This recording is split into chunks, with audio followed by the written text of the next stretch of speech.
So this is an exciting video for me. This one is a video to catch up a little bit on the progress on Dad's 70 Chevelle restoration.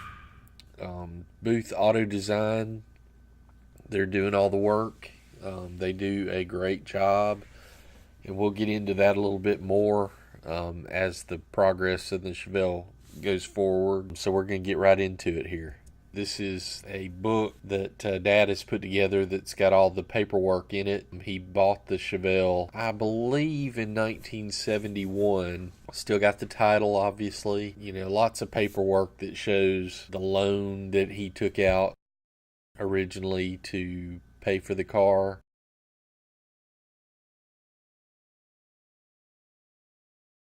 You know, a letter from dealership.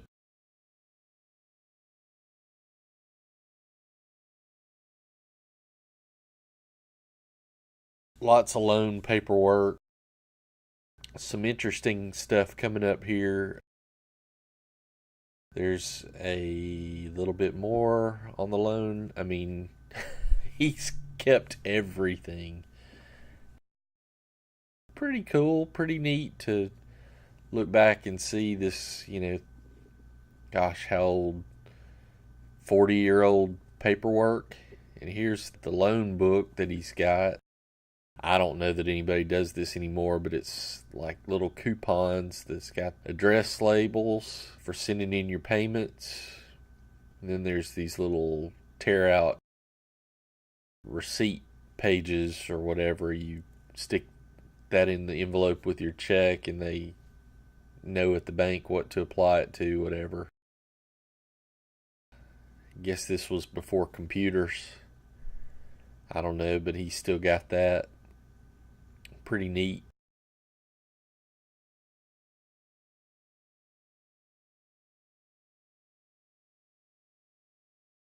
I can't tell what that is.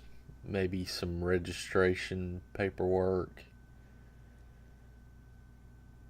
Yeah, there's some registration paperwork. I think that he had to have the car inspected at least once or twice, depending on where he lived. They lived in Missouri. They lived in Oklahoma. They lived in Ohio. There's some registrations. A couple from Alabama. Probably the last time that it was registered. I'm guessing the last time it was registered was sometime in the mid-80s. I don't really remember. I know that I was too small to appreciate it. Didn't know exactly what it was. Just a car to me. This is a neat little notebook that he kept gas mileage and stuff in. Got some neat little details about how many miles he put on it per tank or whatever, and he figured out his gas mileage every time. It shows when he did oil changes. It shows when he did tires. I don't know if it says anything about rotating tires. I'm sure he probably did that too. Just pretty neat info. I think a lot of it tells how much he paid for the gas, and it was, you know, 50 something cents a gallon, which is ridiculous. But that's a little neat piece of history on the car. I think it goes up through 70 something thousand miles, and I believe that's, you know, what the mileage is on the car now is 70 something thousand. He was the second owner. First owner owned it for, you know, a year or less, and then he bought it. Bought it in Miami, Oklahoma. It looks like Miami, but I think they call it Miami. Anyway, and so here's the owner's manual. You can see it's in pretty good condition. He probably never even flipped through it. I don't know, but that's neat. Still got that. I think the next thing we've got in this book are some build sheets. There's one that's got a little wear to it. Found them in various places when we were taking the car apart. I think there was one in the wheel well of one side. There was one under, some seats.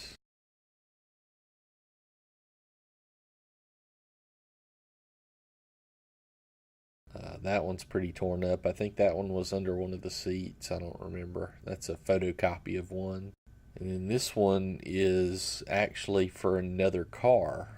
They found this build sheet, I think, in the upholstery, and it was for the car either before or after. Here's a blurry picture of the Chevelle as it sat in Dad's workshop behind his house. Here we are. It's loaded up and going off to Booth's shop to get started on it. Here it is in Booth's shop as it arrived.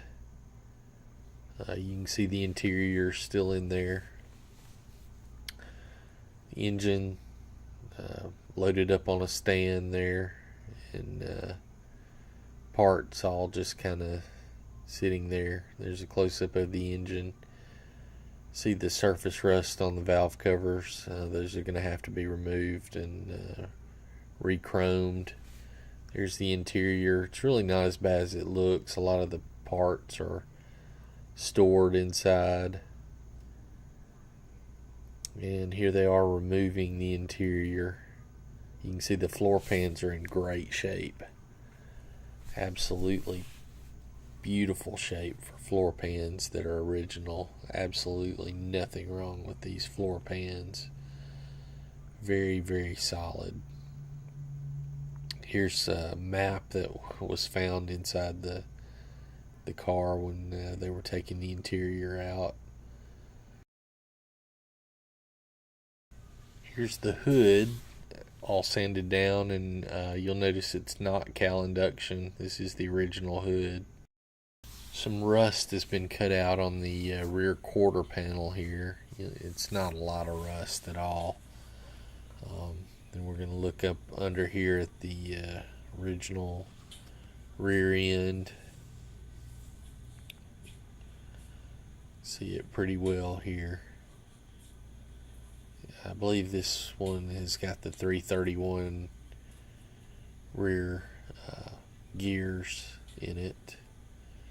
This is the original rear end. Here's the front fender, and you can see where some rust has been repaired there.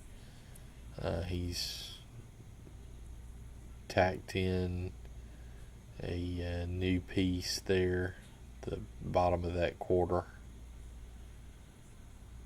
And that one looks really good. And here I'm just doing a little bit of a walk around. I'm gonna look in the trunk here. You can see that there's a lot of dirt and debris, but there's not, I don't see any rust in the trunk.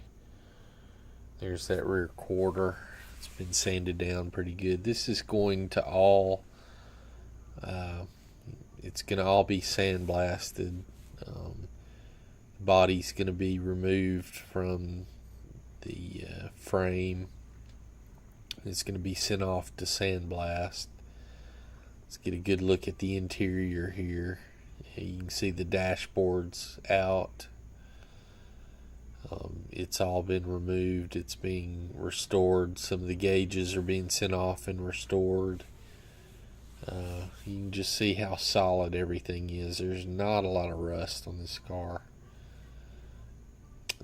Here we have the engine bay again.